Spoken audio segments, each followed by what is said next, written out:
$10 million.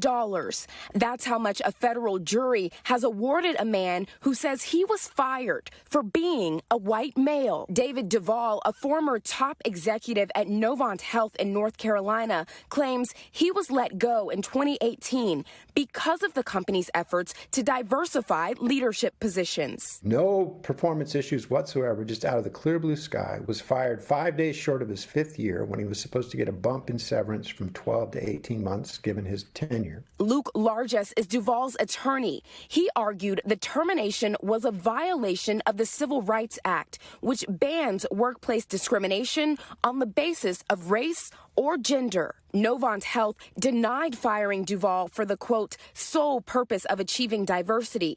In court documents, they allege Duvall was terminated for, quote, deficient performance and delegation of the critical duties of his position to his subordinates. What was you all's response to those claims? They were complete nonsense. In recent years, there have been several high-profile cases alleging discrimination against white workers, including lawsuits against YouTube, Google, and Starbucks. This verdict comes as calls for greater equity and inclusion in the workplace grow, and as companies aim to address historic hiring, pay, and promotion gaps that have disadvantaged minority workers.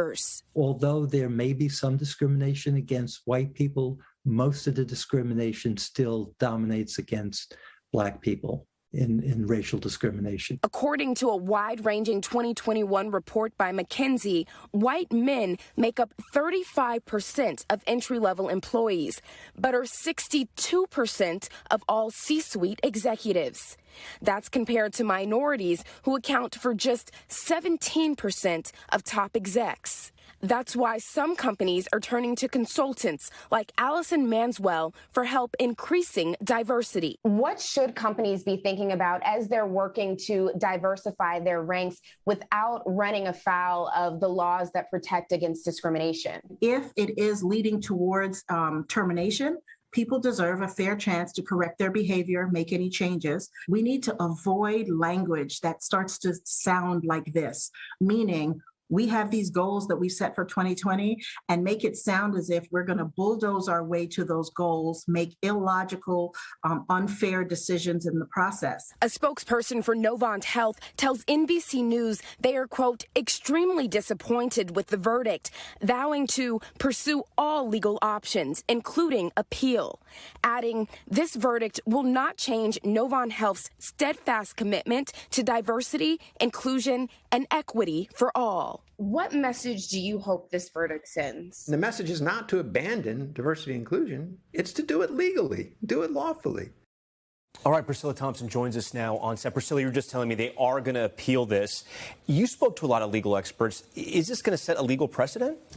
Well, to be clear, the legal experts we spoke to say less than 10% of these race-based discrimination cases involve white people. The vast majority of them are people of color. But there is concern that this will set a precedent or have far-reaching implications for many companies that may be looking to include these diversity, equity, and inclusion efforts who say they're going to stay away from it because they don't want to face these types of allegations. And we should also point this out for viewers. This happened in 2018. This happened pre-George Floyd, before companies tried to and started to really look at their companies, and there was the racial reckoning.